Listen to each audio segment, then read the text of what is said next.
So you're considering hitting the trails for your next run? Wondering if you really need a pair of trail running shoes? In this video, I'm going to dive into what makes trail running shoes unique and help you decide if you actually need a pair or if you can just run in your normal running shoes.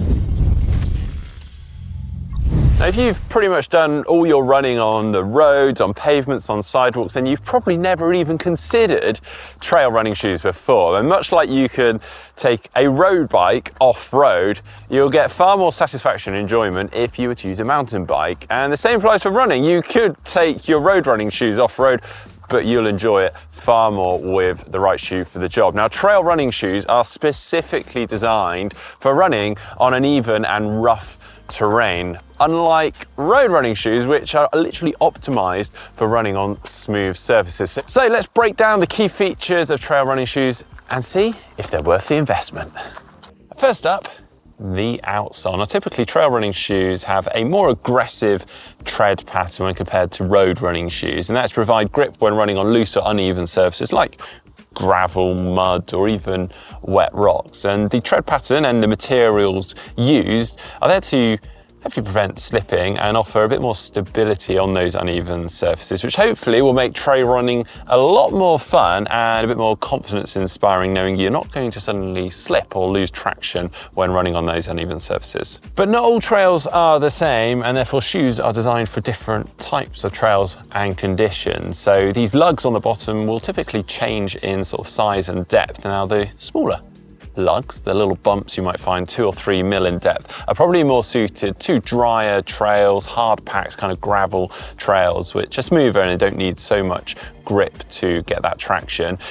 The slightly bigger, sort of 4 to 5 mil lugs on the bottom are going to be suited more to slightly rugged trails, maybe even slightly wetter trails where they can dig in and get that grip. And then bigger than that, maybe 6 mil upwards, are going to be really well suited to the soft, muddy, I'm thinking British winter wet trails where those studs can really dig in and give you that grip. Now, sadly, they haven't invented trail shoes that can change lug depth at the touch of a button. So it does mean that you sort of need to choose trail shoes that are suited typically to the conditions and trails that you're going to be running on, or get yourself some multiple trail shoes. And now let's talk flexibility and cushioning. Now, typically trail shoes have a little bit more protection and support in them, and that protection is there to protect your feet from things like rocks and roots whilst you are running. In fact, a lot of trail shoes have what they call a rock plate that runs through them, or at least just in the forefoot of the shoe, and that is to actually protect your feet from bruising from things like sharp rocks if you're running on quite rugged terrain. And whilst cushioning is still somewhat important, obviously trails are a little more forgiving than running on the hard roads or pavements, so you probably find you'll be able to get away with slightly less cushioning in your trail shoes, unless of course you're tackling something like a trail ultramarathon, where you might want a bit more cushioning for that. That said, the technology going into trail running shoes these days is advancing so much, and the weight of these foams that are being used are so little that you might find you're actually able to get hold of a pair of well-cushioned trail shoes without sacrificing too much in terms of weight. In fact, some of the best trail shoes these days rival some of the best road running shoes.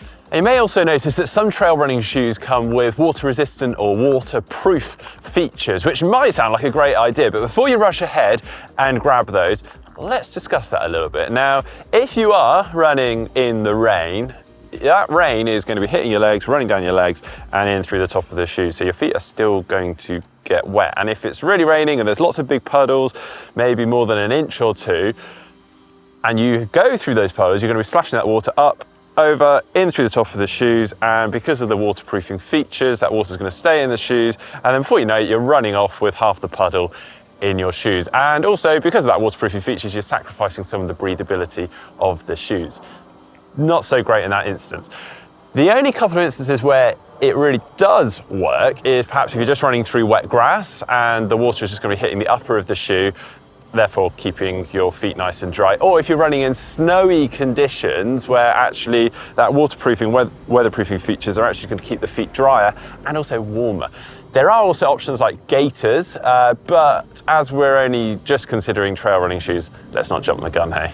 And if you're mostly tackling gravel and hard-packed dirt, well, we suggest more of a hybrid style shoe. This is essentially a road to trail shoe, basically a road shoe with a bit more grip underneath, allowing you to run well on the road, but also get a little bit more adventurous too. A bit like a gravel bike for your feet, and opens up a whole new bunch of adventures. And if you're pretty much only sticking to the trails, maybe a bit of gravel in there and a little bit of road running, then you are definitely going to want some trail running shoes with at least 2 to 5 mil lugs in there. That's going to significantly improve your confidence and enjoyment on the trails, and also that grip that you're going to need if things do get wet. And for gnarly trails, well, you probably aren't watching this, I'd imagine you already have yourself some trail running shoes.